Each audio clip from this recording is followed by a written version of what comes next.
വിഷ്ണു, വലിയ പ്രതിപക്ഷ പ്രതിഷേധത്തിന് ഇടെയാണ് കേന്ദ്ര വാണിജ്യമന്ത്രി ലോക്സഭയിൽ കരാറിനെ കുറിച്ച് പ്രസ്താവന നടത്തിയത്. ആ പ്രസ്താവനയിൽ അദ്ദേഹം വിശദീകരിക്കുന്നത് എന്താണ്? മനു, അതിശക്തമായിട്ടുള്ള ഒരു പ്രതിപക്ഷ പ്രതിഷേധം തന്നെയാണ് ഇപ്പോൾ സഭയിൽ നടന്നുകൊണ്ടിരിക്കുന്നത്.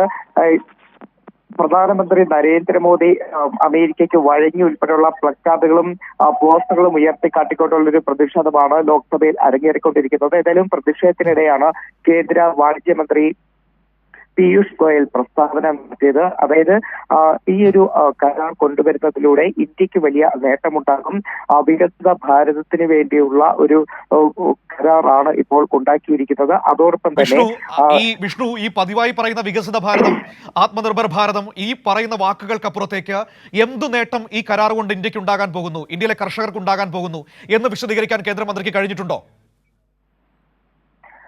മനു, ഇതിന്റെ കൂടുതൽ വിശദാംശങ്ങളിലേക്ക് അല്ലെങ്കിൽ എന്തൊക്കെയാണ് കരാറിൽ ഉള്ളത് എന്നൊരു കാര്യത്തിലേക്ക് എന്തായാലും കേന്ദ്ര വാണിജ്യമന്ത്രി കടന്നിട്ടില്ല. അതിനപ്പുറത്തേക്ക് പറഞ്ഞത് ഈ ഒരു കരാർ ഇന്ത്യയുടെ താല്പര്യങ്ങൾ സംരക്ഷിക്കും, രാജ്യത്തെ കർഷകരുടെ താല്പര്യങ്ങൾ സംരക്ഷിക്കും എന്നൊരു കാര്യമാണ്. അതോടൊപ്പം തന്നെ കയറ്റുമതി മേഖലയ്ക്ക് വലിയ ഗുണമുണ്ടാകും, ചില മേഖലകളിൽ അമേരിക്കയ്ക്കും നേട്ടമുണ്ടാകും എന്നൊരു കാര്യമാണ് പറയുന്നത്. പക്ഷെ അതിന്റെ അപ്പുറത്തേക്ക് ഈ കരാറുമായി പറയുന്നില്ല എന്നതാണ് വിഷ്ണു പ്രധാനപ്പെട്ട പ്രശ്നം. എന്തുകൊണ്ടാണ് ഇന്ത്യ US കരാറിലെ വ്യവസ്ഥകളെ കുറിച്ച് പാർലമെന്റിനെ ബോധ്യപ്പെടുത്താൻ കേന്ദ്ര സർക്കാരിന് കഴിയാതെ പോകുന്നത്? എന്തുകൊണ്ടാണ് ഈ നേട്ടം ഉണ്ടാകും എന്ന് പറയുന്നതിനപ്പുറത്തേക്ക് ആ നേട്ടങ്ങൾ എങ്ങനെയാണ്, ആ കരാറിലെ വ്യവസ്ഥകൾ എന്താണ് എന്ന് പറയാൻ ഇവർ മടിക്കുന്നത് എന്തുകൊണ്ടാണ്? ആ ചോദ്യമല്ല പ്രതിപക്ഷം ഉയർത്തുന്നത്.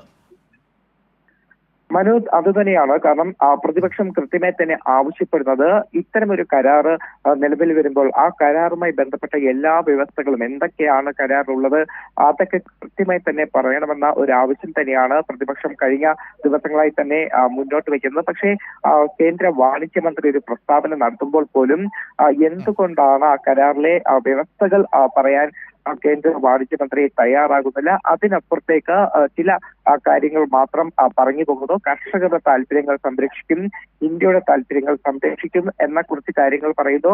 വികസിത ഭാരതത്തിന് വേണ്ടിയുള്ള ഒരു കരാറാണ്, അത്തരത്തിൽ ന്യായീകരണം മാത്രമാണ് പീയൂഷിന്റെ ഭാഗത്തുനിന്നും ഉണ്ടാകുന്നത്. അതോടൊപ്പം തന്നെ ഏകദേശം ഒരു വർഷത്തോളം നടത്തിയ ചർച്ചകൾക്ക് ശേഷമാണ് ഇത്തരമൊരു കരാറിലേക്ക് പോയത് എന്ന് കൂടി പറയുന്നുണ്ട്. പക്ഷേ ഈ ഒരു വർഷം നടത്തിയ ചർച്ചകളുടെ ഫലമായി ഉണ്ടായ വ്യവസ്ഥകൾ എന്താണ് എന്ന് പോലും പറഞ്ഞു വെക്കാൻ കേന്ദ്രമന്ത്രിക്ക് കഴിയാതെ പോകുന്നുണ്ട്. മനു, ഒരു കാര്യം കൂടി വിഷ്ണു, ഇപ്പോൾ സഭയിൽ ഇപ്പോഴും പ്രതിഷേധം തുടരുകയല്ലേ പ്രതിപക്ഷത്തിന്റെ? മനു, ലോക്സഭ ഇപ്പോൾ പ്രതിപക്ഷ പ്രതിഷേധത്തെ തുടർന്ന് 2 മണിവരെ നിർത്തിവെച്ചിട്ടുണ്ട്. അതോടൊപ്പം തന്നെ രാജ്യസഭയിലും ഇന്ന് ഇത്തരത്തിൽ കേന്ദ്ര വാണിജ്യമന്ത്രിയുടെ പ്രസ്താവന ഉണ്ടാകുമെന്നതാണ് അറിയിച്ചിരിക്കുന്നത്. 2 മണിക്കായിരിക്കും രാജ്യസഭയിൽ കേന്ദ്ര വാണിജ്യമന്ത്രി പീയൂഷ് ഗോയൽ ഒരു പ്രസ്താവന നടത്തുക. എന്തായാലും ലോക്സഭയിൽ വലിയ തോതിലുള്ള പ്രതിഷേധം തന്നെയാണ് പ്രതിപക്ഷത്തിന്റെ ഭാഗത്തുനിന്നും ഇന്ന് നമുക്ക് കാണാൻ കഴിഞ്ഞത്. മനു, ഒരു കാര്യം കൂടിയുണ്ട് വിഷ്ണു, അതായത് ഇപ്പോൾ കുറച്ച് സമയം മുമ്പ് ലോക്സഭയുടെ കവാടത്തിൽ, സഭാ കവാടത്തിൽ രാഹുൽ ഗാന്ധിയും കേന്ദ്രമന്ത്രി രവനീത് സിംഗ് ബിട്ടുവും തമ്മിലൊരു വാക്പോരുണ്ടായിട്ടുണ്ട്. പരസ്പരം വാക്ശരങ്ങൾ അങ്ങോട്ടും ഇങ്ങോട്ടും ഉതിർത്തിട്ടുണ്ട് ഇരുവരും. നല്ല കാര്യം, കേന്ദ്രമന്ത്രിയുടെ തീരുമാനങ്ങളെ ചോദ്യം ചെയ്യാൻ പ്രതിപക്ഷ നേതാവിന് കഴിഞ്ഞല്ലോ. പക്ഷേ വിഷ്ണുവിന്റെ ചോദ്യം അതല്ല. ഈ രവനീത് സിംഗ് ബിട്ടു രാജ്യസഭ അംഗമാണ്, അദ്ദേഹം രാജസ്ഥാനിൽ നിന്നുള്ള മെമ്പറാണ്. എങ്ങനെയാണ് വിഷ്ണു ഈ രവനീത് സിംഗ് ബിട്ടു രാജ്യസഭ അംഗമായി മാറിയത്? മനു, എന്തായാലും സഭാ കവാടത്തിൽ വെച്ചാണ് ഇത്തരത്തിൽ രാഹുൽ ഗാന്ധിയും രവനീത് ബിട്ടുവും തമ്മിലൊരു വാക്തർക്കം ഉണ്ടാകുന്നത്. പ്രത്യേകിച്ച് സസ്പെൻഡ് ചെയ്യപ്പെട്ട എംപിമാർ പ്രതിഷേധിക്കുന്ന ആ ഒരു ഭാഗത്ത് വെച്ചാണ്. പ്രതിഷേധിക്കുമ്പോൾ രാഹുൽ ഗാന്ധി അവർക്കൊപ്പം ഉണ്ടായിരുന്നു. ആ സമയത്താണ് രവനീത് ബിട്ടു അങ്ങോട്ടേക്ക് വരുന്നത്.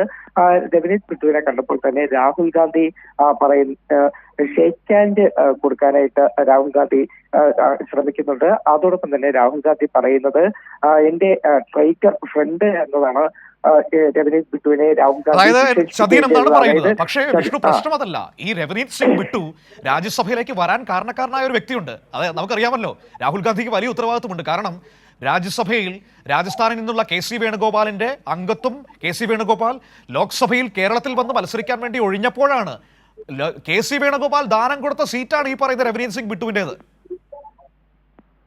മനോ തീർച്ചയായിട്ടും അത്തരത്തിൽ തന്നെയാണ്. കാരണം രാഹുൽ ഗാന്ധി പ്രത്യേകിച്ച് ഇത്തരത്തിൽ ചതീൻ എന്ന രവനീത് ബിട്ടുവിനെ വിളിക്കുമ്പോൾ നേരത്തെ രവനീത് ബിട്ടു കോൺഗ്രസ് നേതാവായിരുന്നു. കോൺഗ്രസിൽ നിന്നും രാജിവെച്ചാണ് രവനീത് ബിട്ടു BJP-യിലേക്ക് എത്തുന്നത്. BJP-യിലേക്ക് എത്തിയ ശേഷമാണ് KC വേണുഗോപാലിന്റെ സീറ്റിൽ, അതായത് KC വേണുഗോപാൽ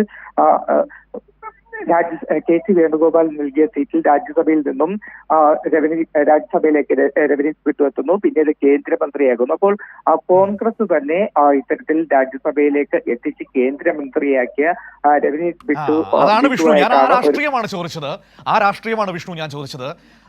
ഈ സംഘപരിവാറിനെതിരെ BJP-ക്കെതിരെ വലിയ പോരാട്ടം നടത്തുമെന്ന് പറയുന്ന കോൺഗ്രസിന്റെ പ്രധാനപ്പെട്ട നേതാവ്, സംഘടനാ ചുമതലയുള്ള ജനറൽ സെക്രട്ടറി, ഹൈക്കമാൻഡിലെ രണ്ടാമനോ മൂന്നാമനോ ആയിക്കോട്ടെ, അദ്ദേഹം ദാനം കൊടുത്ത സീറ്റിൽ BJP-ക്ക് വേണ്ടി ജയിച്ച് MP ആയി മന്ത്രിയായ നേതാവാണ് രവനീത് സിംഗ് ബിട്ടു. ആ രവനീത് സിംഗ് ബിട്ടുവും രാഹുൽ ഗാന്ധിയും തമ്മിലാണ് വാക്പോരുണ്ടായത്. അതായത് കോൺഗ്രസിന്റെ സീറ്റിൽ, കോൺഗ്രസ് ദാനം കൊടുത്ത സീറ്റിലാണ് രവനീത് സിംഗ് ബിട്ടു ജയിച്ചതല്ല, രാജ്യസഭയിൽ കയറി ഇപ്പോൾ മന്ത്രിയായിരിക്കുന്നത്. അപ്പോൾ എങ്ങനെയാണ് അദ്ദേഹത്തെ രാജ്യസഭയിലേക്ക് എത്തിച്ചത് എന്ന ചോദ്യത്തിന് കോൺഗ്രസ് മറുപടി പറയേണ്ടതാണ്, KC വേണുഗോപാൽ മറുപടി പറയേണ്ടതാണ്.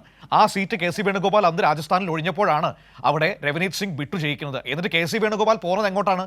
കേരളത്തിൽ വന്ന് ഇടതുപക്ഷത്തിനെതിരെ മത്സരിക്കാൻ, ഏത് സംഘപരിവാറിനെതിരായ പോരാട്ടം നയിക്കുന്ന കോൺഗ്രസിന്റെ 1-ാം നമ്പർ നേതാവിന്റെ പരിപാടി കാരണം, അല്ലെങ്കിൽ നേതാവിന്റെ ഇടപെടൽ കാരണമാണ് രവനീത് സിംഗ് ബിട്ടു ഇന്ന് രാജ്യസഭയിൽ എത്തിയതും ഇപ്പോൾ രാഹുൽ ഗാന്ധിയുമായി കൊമ്പ് കോർക്കേണ്ടി വന്നതും.